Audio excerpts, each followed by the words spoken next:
ल अब हाम्रो म्यानमार बनाउनु भएको दाजुको दर्शन गर्ने पालो आइसकेको छ।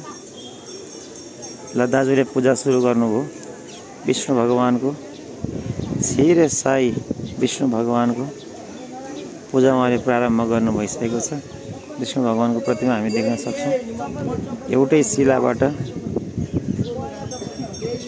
छिरे सागरमा शेष नागमाथि शयन गर्नुभएका विष्णु भगवान शंख चक्र गदा पद्म भुजामा धारण गर्नुभएको छ भनेदेखि यहाँ विभिन्न भगवानका चाँदीका गरगहनाले भगवानलाई सुसज्जित गरिएको छ।